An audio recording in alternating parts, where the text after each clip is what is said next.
Les jeux de stratégie ont toujours eu du mal à trouver leur place sur console. La société britannique The Creative Assembly est particulièrement bien placée pour le savoir. Elle a développé depuis début 2000 plusieurs RTS très prisés des joueurs PC, à l'image de la série des Total War. Aujourd'hui, elle s'attaque aux consoles next-gen avec Stormrise. Plutôt que d'opter pour la simplicité, ce qui reviendrait à faire des concessions au niveau de la profondeur du gameplay, les développeurs ont choisi une toute autre voie. Pas question d'altérer en quoi que ce soit les versions console.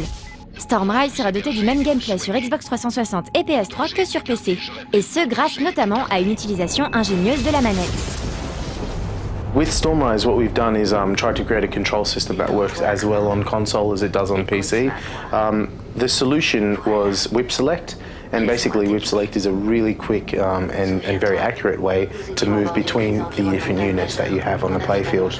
On the controller, it works entirely with the right control stick. So if you want to move to some units that are, all the way on the other end of the map in that direction, you just hold your control stick out and it creates a light beam effect, and you just select the unit that you want to go to, you let go and it immediately goes there.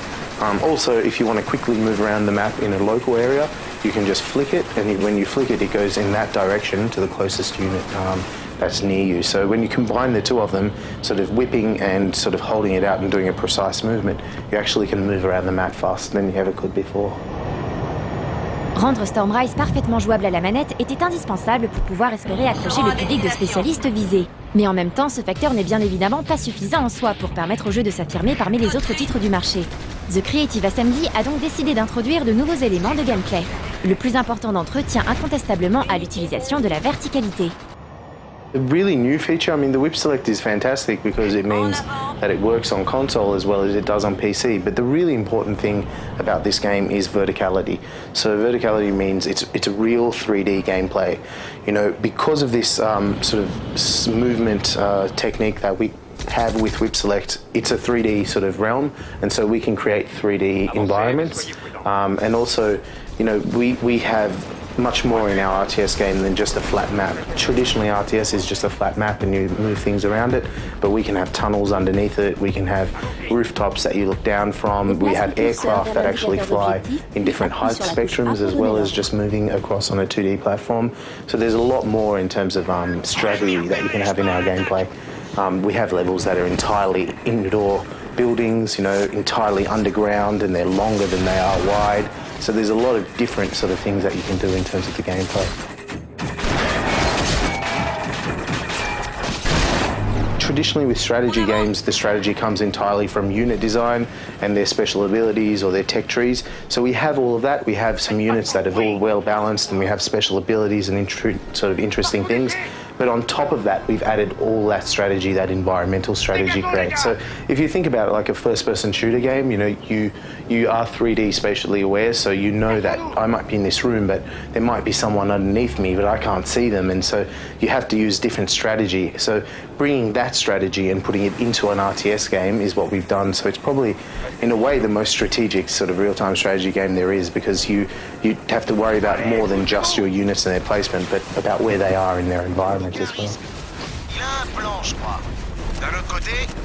Proposer un gameplay à la fois profond et complexe, c'est un choix qui demande aux joueurs de l'investissement et du temps. Mais pour l'aider dans son apprentissage, les développeurs ont fourni un gros travail afin qu'il ait en sa possession toutes les clés nécessaires à la bonne compréhension du gameplay. Cible gauche calibrée.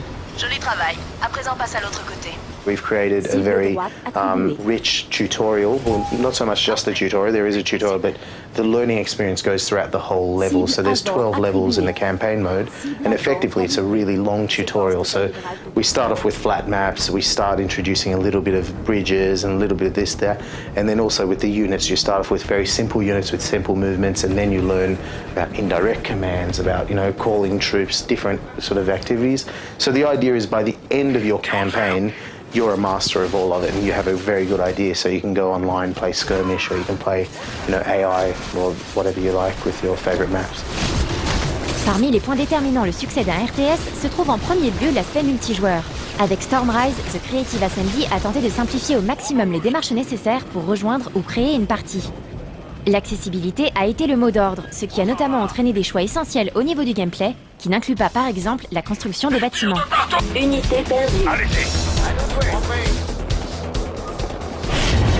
One important thing that we've done for multiplayer is we've created the game in a way that we can very fairly and very evenly create drop-in and drop-out points. So you can join any time with this game and you can leave at any time without affecting the rest of the players in a multiplayer match.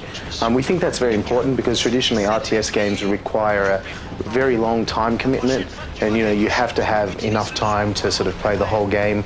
And that might be a few hours, and with our game we have up to 8 people playing, so if you have 8 armies across multiple levels, that could be quite an epic game.